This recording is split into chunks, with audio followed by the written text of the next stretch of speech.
Assalamualaikum warahmatullahi wabarakatuh. Alhamdulillah, alhamdulillahilladzi hadana li hadza wa ma kunna linahtadiya laula an hadana Allah. Asyhadu an la ilaha illallah wa asyhadu anna Muhammadan abduhu wa rasuluhu la nabiyya ba'dah.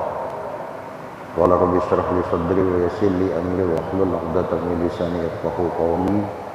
Hadratul ulama wal fudala, segenap para alim, para ulama, jemaah Masjid Agung Al-Ikhlas yang senantiasa dimuliakan Allah. Puji syukur kehadirat Allah, pada kesempatan malam hari ini kita kembali diberi nikmat sehat dan sempat oleh Allah sehingga dapat melanjutkan rutinitas kita, melaksanakan kewajiban kita kepada Allah, yaitu sholat maghrib, yang dilanjutkan dengan kajian. Tentu mudah-mudahan apa yang kita lakukan ini menjadi nilai ibadah di sisi Allah Subhanahu wa Ta'ala. Salawat dan salam semoga dapat terlimpah curahkan terhadap junjungan kita Nabi besar Nabi Agung Muhammad Rasulullah sallallahu alaihi wasallam. Para jemaah sekalian yang dimuliakan Allah, kita masih membahas bab yang ke-15 karena memang pembahasannya ini cukup panjang, yaitu tentang proses keluarnya ruh dari badan.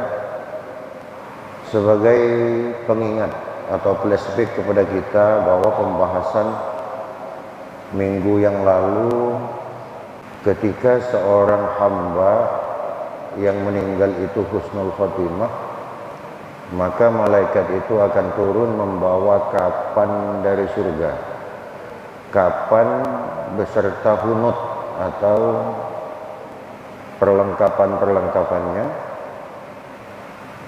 Tujuannya apa? Malaikat itu akan membungkus ruh dari orang beriman ini. Jadi ruhnya nanti dibungkus dengan kapan-kapan dari surga. Ini hadis Rasulullah SAW. Dan hadis ini panjang.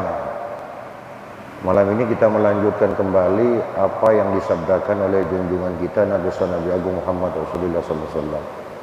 Wa qala, dan bersabda alaihi salam, siapa Rasulullah SAW, wa ma yas'abuna ala malaikatin illa qalu ma hadhihi rihut thayyibatu.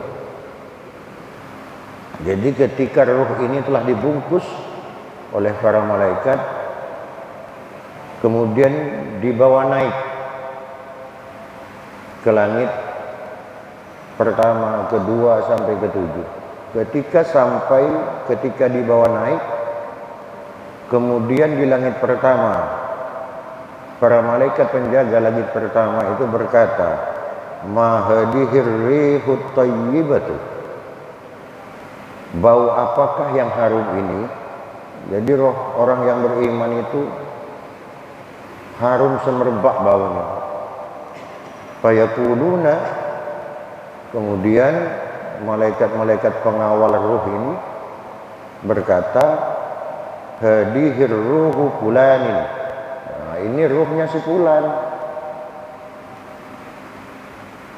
Yadhkurunahu bi ahsani asma'ihi allati yudda'a biha fid dunya. Kemudian setelah diberitahu bahwa ini ruhnya si fulan yang husnul khotimah ini, malaikat-malaikat langit itu kemudian menjelaskan, berkisah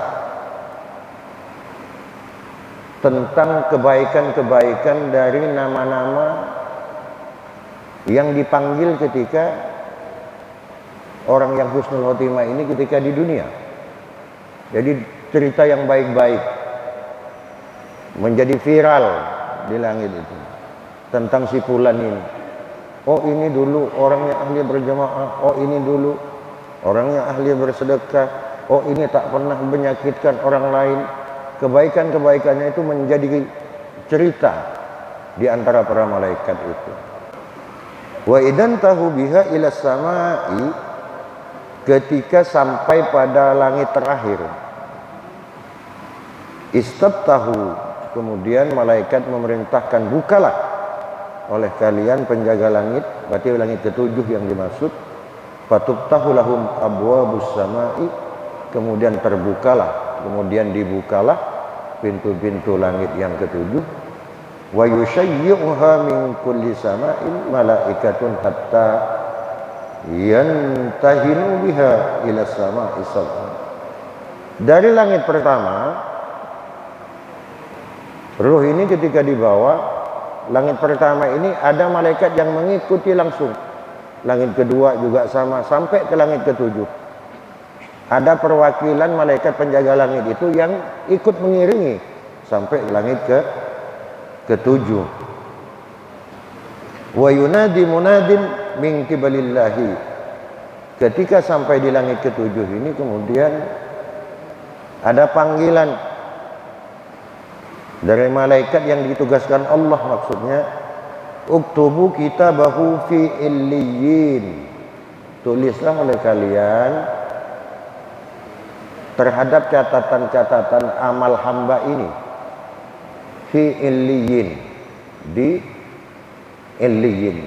Maka minggu kemarin sudah kita jelaskan bahwa ruhnya orang yang beriman itu tempatnya di alam illiyin, namanya di langit ketujuh. Sedangkan orang yang tidak baik, orang yang su'ul khotimah, itu ditempatkan di alam sijjin namanya, itu di lapis bumi ketujuh. Setelah itu warudduhu, dan kembalikan oleh kalian hu terhadap ruh hamba ini ilal ardi, ke bumi. Fa innahu khuliqa minha kama bayyanahu biqaulihi ta'ala. Karena sesungguhnya manusia itu diciptakan dari bumi, dari tanah. Maka disuruh kembalikan lagi ruh itu ke bumi, sebagaimana yang telah Allah menjelaskan di dalam Al-Quran. Apa ayat Qurannya? Minha khalaqnakum wa minha nu'idukum wa minha nukhrijukum taratan ukhra. Minha, dari bumi. Khalaqnakum, kami menciptakan kalian, kata Allah. Wa fiha, dan di bumi. Nu'idukum, dan ke bumi kami mengembalikan kalian. Wa minha, dan dari bumi pula. Nukhrijukum taratan ukhra, kami akan membangkitkan kalian pada kesempatan yang lain, yaitu nanti pada hari kiamat. Kita diciptakan Allah dari bumi, makan dari hasil bumi, dipendam juga di dalam bumi, nanti dibangkitkan kembali juga menuju padang mahsyar Allah, itu dibangkitkan dari bumi. Jadi kita asalnya dari tanah, kembali ke tanah, dibangkitkan juga dari tanah nanti. Jadi ini telah saya jelaskan pada pertemuan sebelumnya, Pak, bahwa ruh itu nanti ada beberapa riwayat menjelaskan bahwa setelah keluar ruh ini dari jasad, kembali ke alam illiyin, kemudian dikembalikan lagi ke dalam kubur. Di situ ada beberapa pendapat ulama, ada yang mengatakan ruh itu betul dimasukkan kembali.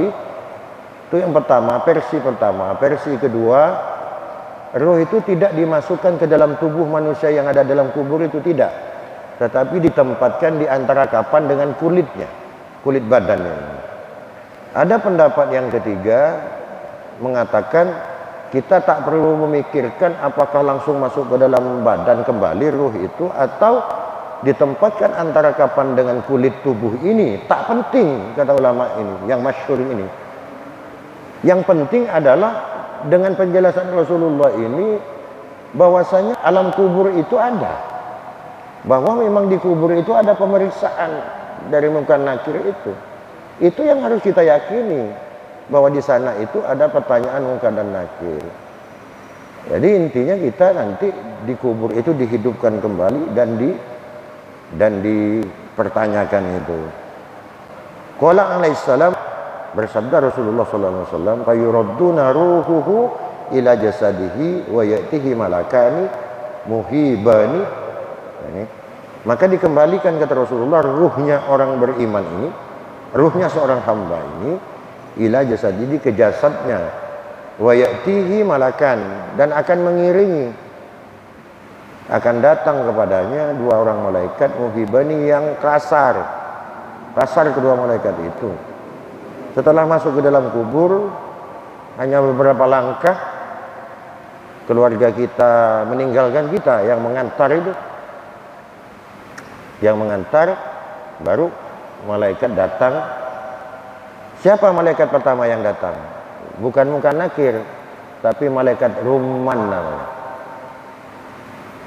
Jadi malaikat Rumman dulu datang ngasih tahu ke kita, kamu sekarang udah meninggal, udah bukan di atas dunia lagi, kamu sudah di alam kubur. Sebentar lagi akan datang malaikat Munkar Nakir akan memeriksa kamu. Jadi namanya malaikat Rumman. Baru setelah itu datang malaikat Munkar Nakir. Apa yang dilakukan malaikat Munkar Nakir? Wa yajlisanuhu wa yaqulani lahu. Kemudian mendudukkan malaikat Munkar Nakir ini kepada seorang hambanya. Fa yaqulani, kemudian keduanya berkata lahu kepada abdun, kepada seorang tadi, man rabbuka ila akhirih. Man rabbuka wa man nabiyuka wa ma imamuka wa ma kiblatuka, dan seterusnya pertanyaan itu. Summa yaqulani lahu. Kemudian setelah pertanyaan itu, malaikat Munkar Nakir ini akan bertanya lagi, mataqulu fi hadar rujuli alladzi bu'itsa bikum, yakni Muhammadan. Apa pendapat kamu tentang seorang laki-laki yang diutus kepada kalian? Siapa yang dimaksud itu? Dialah Rasulullah. Fayaqulu, kemudian seorang hamba yang diperiksa oleh malaikat Munkar Nakir ini berkata, huwa Rasulullah, dia adalah utusan Allah, unzilal Qur'anu alaihi, yang telah diturunkan apa Al-Quran alaihi kepada Rasulullah. Wa amantu bihi, dan aku beriman, meyakini terhadap Rasulullah. Wa saddaqtuhu, dan aku membenarkan terhadap kerasulan Rasulullah. Ini jawaban orang yang husnul khotimah, orang yang ahli surga, orang meninggal dalam keadaan ahli surga. Fayunadi minas sama, kemudian akan ada panggilan dari langit, sadaqa abdi, benar, betul-betul benar abdi, seorang hambaku, fafrishu lahu firashan, maka bentangkanlah, kata suara itu perintah kepada malaikat Munkar Nakir, bentangkan oleh kalian firashan, terhadap firash. Firash itu ranjang, dipan, minal jannati, dari surga. Makanya kita kalau berdoa itu rodotun min riyadil jannah, minta tempatkan di kubur itu seperti taman dari taman-taman surga. Artinya fasilitas surga itu telah diberikan, Pak.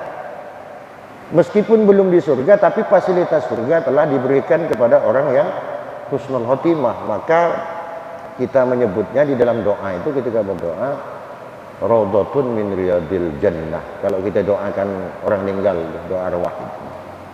Jadi dihadiahi firash, ranjang yang dari surga. Wa albasuhu libasan minal jannah, dan diberi pakaian surga. Wabtahu lahu baban minal jannah, dan akan dibuka pintu surga. Selama dia di dalam kubur, kalau orang husnul khotimah, maka pintu surga itu sudah terbuka. Di mana di surga tempat posisi dia itu, di blok mana gitu. Istilah kita, Pak, ya. Istilah kita kalau BTN misalnya, kan ada blok nih, blok A, blok B, blok C. Nah, di blok mana kita udah terlihat oleh dia ini surganya ini. Meskipun belum sampai ke surganya, tapi tempat dia di surga itu sudah diperlihatkan Allah, pintunya sudah dibuka gitu. Ini kalau orang husnul khotimah. Kalau orang yang mati dalam keadaan husnul khotimah, mudah-mudahan kita semua meninggalnya nanti dalam keadaan husnul khotimah. Karena memang kita mau meninggal semua, Pak.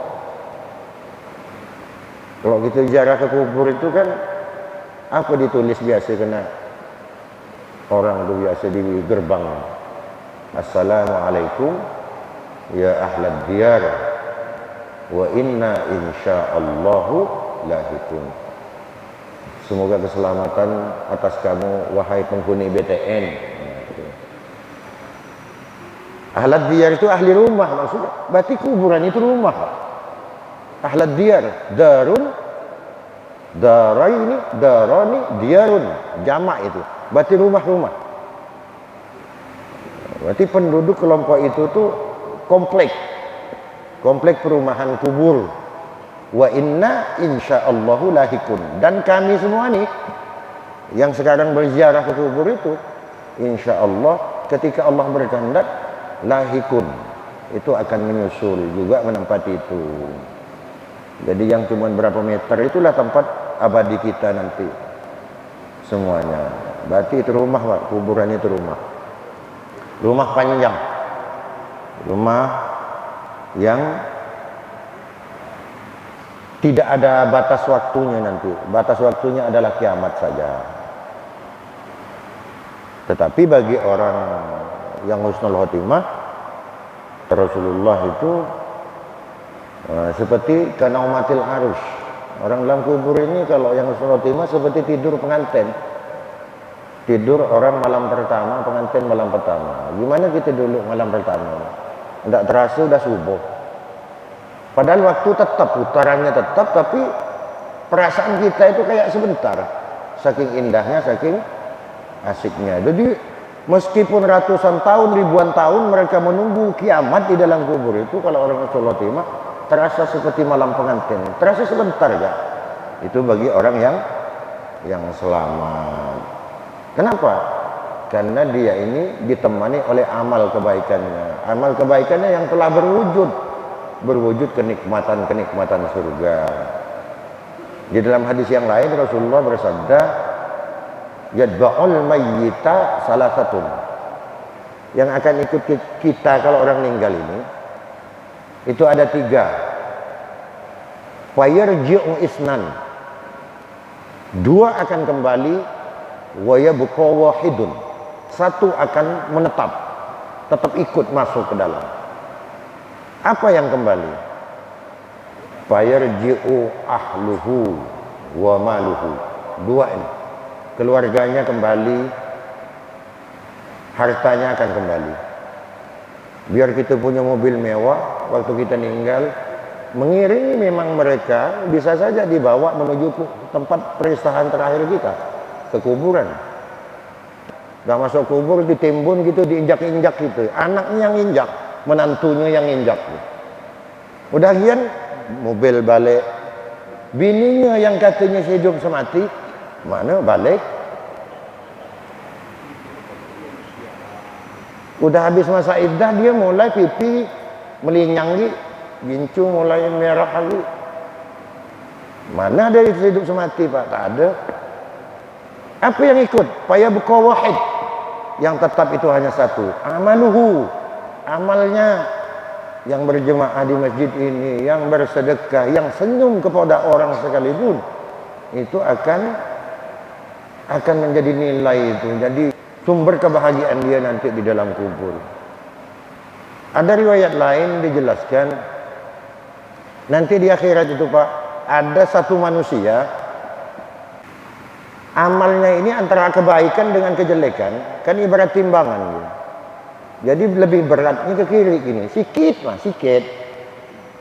Seandainya ada pahala bapak nemu duri di jalan ketika hidup itu, diketepikan duri itu, dikasih amal kayak itu aja, 1 tuh, ditaruh di sebelah kanan, maka dia akan berat ke kanan dia. Artinya ahli surga dia, tak akan masuk neraka. Jadi dia nih di padang mahsyar keliling, Pak, minta sedekah amal itu untuk nyukupkan itu, berkeliling di padang mahsyar itu tak menemukan, tidak ada 1 orang pun yang mau memberikan amal, hanya sekedar membuang duri di jalan. Artinya saking berharganya amal kita ketika di akhirat nanti, Pak. Kalau di dunia sih bujur mah, karena memang belum dibutuhkan. Umpamanya begini, saya ikut kapal menuju Semarang, di tengah laut tiba-tiba karam. Datanglah Bang Sanol misalnya, bawa pesawat, helikopter. Pak Ustaz, saya ada ban buruk nih Pak Ustaz. Ada ban buruk, ada emas 10 kilo. Ustaz mau yang mana nih? Saya udah ngap-ngap nih. Kira-kira saya milih mana Pak? Pasti saya milih ban buruk, karena ini jalan untuk menyelamatkan saya. Kalau saya milih emas bukan makin timbul Pak, makin tenggelam saya. Artinya apa? Maksud saya ini, ilustrasi ini sebagai pembuka pikiran kita. Memang di dunia amal kebaikan itu tidak dibutuhkan masih gitu. Untuk apa? Yang dibutuhkan ini duit. Karena dengan duit itu semuanya mau beli apa, kesenangan bisa kita dapat. Tapi nanti ketika kita meninggal masuk dalam kubur, duit sudah tak berlaku, mobil tak berlaku, rumah mewah tak berlaku, yang berlaku adalah amal kita. Ini kalau ada di daratan saya ditawari Bang Sanol, mau ban buruknya mas 10 kilo ya Ustaz. Saya milih ban buruk, berarti saya udah kurang saon saya. Pasti saya milih emas. Artinya segala sesuatu ada tempatnya Pak. Ada saatnya sesuatu yang sangat kita butuhkan, ternyata tidak kita butuhkan. Sesuatu yang tidak kita butuhkan pada saatnya nanti itulah yang paling berharga bagimu, yaitu amal ketika kita telah meninggalkan dunia ini. Jadi itu Pak gambarannya. Jadi selanjutnya dari kisah Rasulullah ini juga Rasulullah melanjutkan kisahnya. Apa kata Rasulullah? Wa ya'ti min rihihi wa tibihi. Jadi orang yang husnul khotimah itu akan diikuti bau harum. Ruhnya itu harum semerbak. Luar biasa. Yuwasi'u lahu qabruhu. Dan akan diluaskan Allah Subhanahu wa taala itu kuburnya. Meskipun yang kita gali hanya segitu, tetapi orang husnul khotimah akan diluaskan oleh Allah. Luasnya seperti apa? Maddal basari. Luasnya itu seluas mata kita memandang. Batas mata kita memandang mana Pak? Seandainya tidak ada halangan pohon, bangunan dan sebagainya, itu mandang sampai mana? Sampai situ luasnya kuburan kita itu kalau orang yang husnul khotimah. Wa qala alaihi wasallam summa ya'ti rajulun. Ketika masuk dalam kubur, udah diperiksa oleh malaikat, munkar nakir, diberi ranjang dari surga, pakaian dari surga. Kemudian akan datang rajulun hasanul wajhi, seorang laki-laki yang ganteng, cantik udah tuh. Lelaki itu cantik udah, bukan ganteng lagi, saking gantengnya. Wathiyabu thayyibur rih, memakai pakaian dan berbau semerbak harum. Fayaqulu lahu, kemudian lelaki ganteng itu datang kepada orang yang husnul khotimah ini, yang ahli surga ini. Apa yang dikatakan dia? Abshir billadhi yasurruka hada yaumuka alladhi kunta tu'adu bihi. Jadi lelaki itu akan berkata seperti itu. Apa katanya ini? Kalau kita artikan, abshir, berbahagialah kamu sekarang, senanglah kamu sekarang, beruntunglah kamu sekarang. Billadhi yasurruka, dengan sesuatu yang membuat kamu gembira, yang akan membuat kamu senang. Hada yaumuka, inilah hari keberuntungan kamu. Alladzi kunta tu'adu bihi, yang telah dijanjikan kepadamu tentang ini, tentang kebahagiaan ini. Fayaqulu lahu, kemudian ditanya oleh hamba yang husnul khotimah ini, man anta, kamu siapa? Ditanya. Ma ra'aitu fid dunya ahsana minka, ketika aku di dunia aku tak pernah melihat lelaki seganteng kamu ini. Emang kamu ini siapa sebenarnya? Fayaqulu, dijawab oleh lelaki yang tampan tadi, ala amalukas sholihu, aku adalah amal-amal baikmu ketika di dunia. Kalau di dunia sampean sholat tidak ada Pak, tak nampak amalnya kayak apa nih kita berjamaah tadi itu. Memang ada yang melihat Pak, sampai yang berjamaah amalnya seperti apa yang didapat tadi? Apa sebesar ember, sebesar kuali, tidak ada, tak kelihatan. Tapi nanti di dalam kubur amal kita akan berwujud. Akan berwujud, tidak gaib lagi, berwujud ya. Seperti yang dijelaskan Rasulullah ini. Berupa seorang laki-laki ganteng tadi. Fayaqulu Rabbi aqimis sa'ah hatta arji'u ila ahli. Jadi lelaki dari wujud amal kita yang ganteng tadi itu langsung berdoa kepada Allah. Ya Allah, udahan cepatkan kiamat. Cepatkan kiamat ya Allah. Karena aku ingin segera kembali kepada ahli, kepada pemiliknya, kepada pemilikku, kata pemuda tadi itu. Amal yang berwujud pemuda tadi itu. Jadi dia ini berdoa minta kiamat, kita minta jangan kiamat dulu. Sedangkan amal kebaikan kita, kalau kita udah meninggal, dia berdoa minta cepatkan kiamat.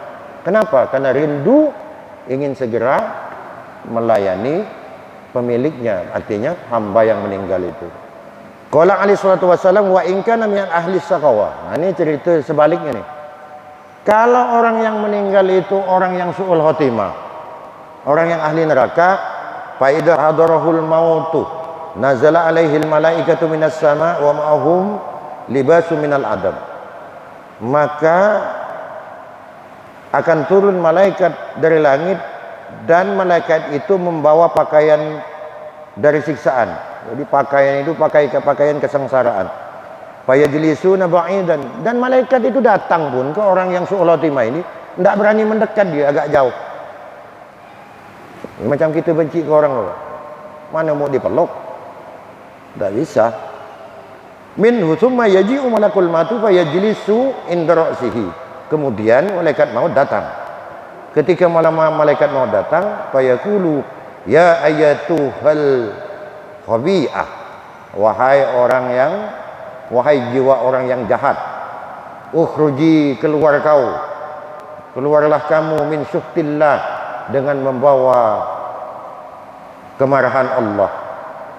Qala alaihi wasallam fatufariqu ruhuhu jasadahu, kemudian terpisahlah ruh itu dengan jasadnya. Fatastakhriju ruhuhu min badanihi, maka keluarlah ruh orang yang jahat ini dari badannya, kama yastakhrijus sufudu minas sawfil mablul, seperti keluarnya sakitnya yang dirasakan, sebagaimana kita menarik bulu kambing yang lagi hidup, ketika ditarik bulu-bulunya ini dagingnya ikut, seperti itu sakitnya. Kalau orang yang su'ul khotimah, ditarik ruhnya itu seperti itu, disakitkan. Fa idza kharajat min jasadihi, ketika telah keluar ruh itu dari jasadnya, la'anahu kullu syai'in laqiyahu bainas sama'i wal ardi, setiap makhluk yang ada di bumi, yang ada di langit melaknat orang su'ul khotimah ini. Fa yasma'uhu kullu syai'in illa tsaqalain, semua makhluk mendengar kecuali as-tsaqalain, kecuali jin dan manusia. Jadi kalau binatang bisa melihat setan, jin, maka coba Bapak lihat buktinya nih ya, buktinya. Coba Bapak kalau menjelang duhur orang mau azan tuh, orang azan menjelang azan duhur. Nah, coba Bapak lihat, ada tak ayam berkeliaran di luar Kak? Tidak ada Kak. Yang di luar masuk semua ke bawah kolong rumah, berdiam, paling berbunyi nah gitu bunyi. Kenapa Pak? Karena dia melihat setan berkeliaran nyerang kita nih. Pak Haji Saliman udah berwudu, usah berwudu Mbak, duhur nanti ya. Jadi setan itu berebut, cari mangsa tuh. Jadi karena lalu lalangnya setan iblis ini, karena ayam itu diberi Allah hijab dibuka, melihat setan lalu lalang, jadi ayam ini diam. Mungkin kita lain, kita malah keluar ngopi. Nah itu malah keluar. Nah, bisa dibuktikan itu Pak. Ayam-ayam itu pasti dia berdiam karena lalu lalang setan. Fayas'aduna biha ila sama'id dunya, maka kemudian akan dibawa ke langit. Wa idza wasalu ila sama'id dunya, ketika sampai langit pertama, ughliqa babus sama', kemudian pintu langit pertama ditutup. Tak diizinkan ruh itu. Tak bisa naik sampai ke 7. Langit pertama sudah ditutup. Fayunadi munadin minar rahman, kemudian ada panggilan dari Allah, rudduhu ila madjihi, kembalikan dia lagi ke tempat tidur yang awal, kata Allah. Fayarudduhu, kemudian para malaikat itu mengembalikan ila qabrihi, ke kuburnya. Fayatihi munkarun wa nakirun, kemudian malaikat munkar dan nakir datang bi ahwali ma yakunu minal ahwal, dengan beban yang berat.